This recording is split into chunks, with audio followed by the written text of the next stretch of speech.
Halo semua, salam sejahtera Malaysia. Selamat datang ke channel Fels Lifestyle. Tuan-tuan dan puan, terima kasih kerana terus setia dan terus bersama di dalam channel ini. Satu kejutan bagi seluruh rakyat Malaysia, terutamanya kepada kepimpinan politik di seluruh Malaysia, tidak kira mana-mana parti daripada kerajaan maupun pembangkang. Satu lagi berita duka cita, bagi saya ini pasti mengejutkan ramai.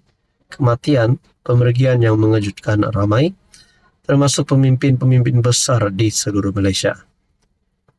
Perkongsian daripada Malaysia Kini bertarikh 20 September. Bekas Timbalan Menteri meninggal dunia.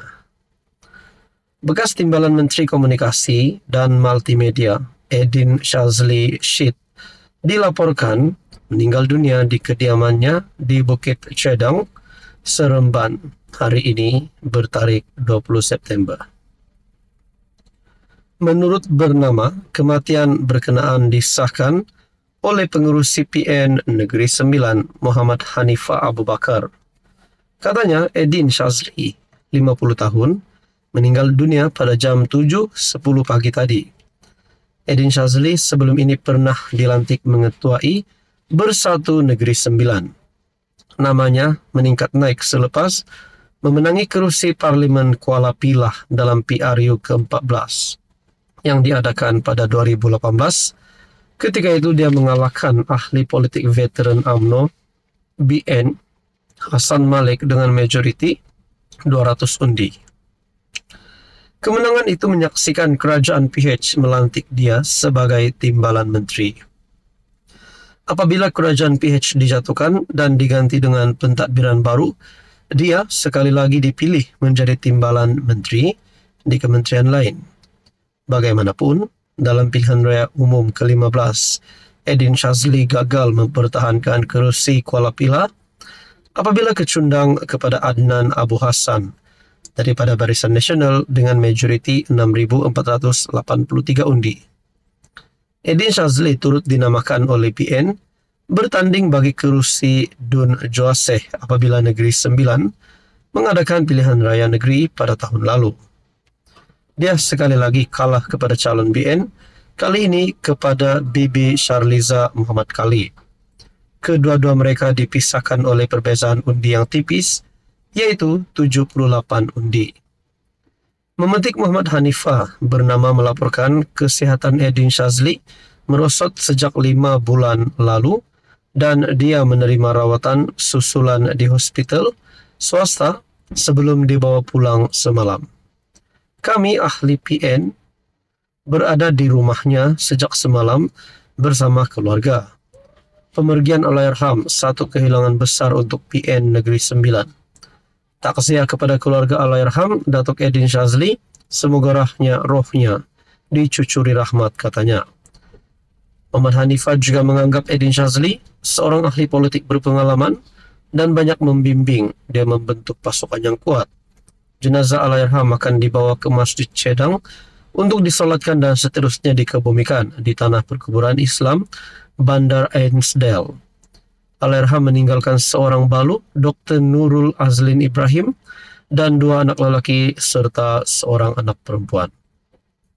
Semoga keluarga diberikan kekuatan dan ketabahan untuk menghadapi semuanya. Ini adalah pemergian mengejutkan seluruh Malaysia.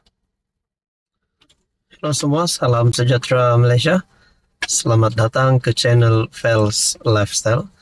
Tuan-tuan dan puan, sekali lagi nama Sanusi ataupun nama Menteri Besar Kedah disebut-sebut ramai setelah beliau yang pergi ke Jepun di ketika rakyat di Kedah sedang berhadapan dengan bencana alam yaitu banjir.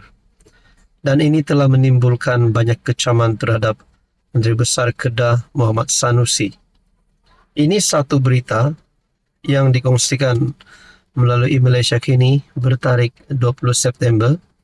Sanusi ke Jepun bukan bercuti, tapi untuk urusan rasmi.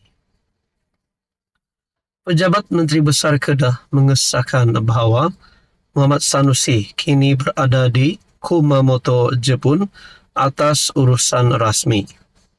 Penjelasan ini dibuat susulan dakwaan di media sosial yang menuduh dia bercuti bersama isteri ketika beberapa daerah di Kedah dilanda banjir dan ribut.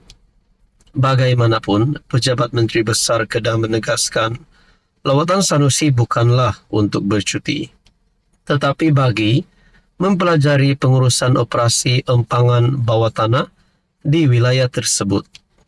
Ini kerana satu projek alternatif akan dilaksanakan di Langkawi untuk mendapatkan bekalan air dari sumber bawah tanah bagi memenuhi keperluan pengguna di Pulau Permata Kedah sehingga 2040. Projek pembinaan empangan air bawah tanah di Langkawi yang dijangka siap pada 2028 merupakan yang pertama di Asia Tenggara, katanya. Delegasi Kerajaan Kedah berangkat ke Jepun pada 17 September sebelum banjir teruk melanda negeri itu. Menurut kenyataan, ketiadaan Muhammad Sanusi di tanah air tidak akan menjejaskan operasi bantuan kerana Agensi Kawalan Bantuan dan Keselamatan di bawah kerajaan negeri serta persekutuan mampu menangani situasi dengan cekap. Walaupun berada di luar negara, MB sentiasa memantau dan mengikuti perkembangan semasa bagi memastikan beban bencana yang ditanggung masa banjir di Kedah ditangani dengan cepat dan berkesan. Lambat itu, saudara-saudara, melalui satu perkongsian daripada FB page Ana Tahu, rakyat tengah hadap banjir ribut. MB gi Jepun, apa dah hal? Dan di dalam ruangan komen terdapat serangan-serangan yang berlaku terhadap Menteri Besar Kedah. Ada yang kata pergi honeymoon dengan isteri baru guna wang rakyat atas alasan kerja rasmi dapatkan pelaburan daripada Jepun. Ada yang kata MB kita pi honeymoon pun tak boleh ke? Kalau kat negeri walaun kira bukan bala. Kalau kat negeri lain-lain kira bala. Kalau tak percaya, tanya bala yang jumpa Nabi itu. Pikir logiklah, Jepun negara yang kerap kena banjir tsunami. Mestilah MB cari speaker yang best untuk karaoke. Saudara-saudara, itu adalah serangan yang diterima oleh Muhammad Sanusi melalui ruangan komen Facebook page Anda Tahu. Namun, seperti yang kita sudah terima maklumat bahawa delegasi Kedah, Menteri Besar Kedah, di mana lawatan Sanusi ke Jepun adalah atas urusan rasmi. Saudara-saudara, tuan-tuan dan puan, apa komen Anda?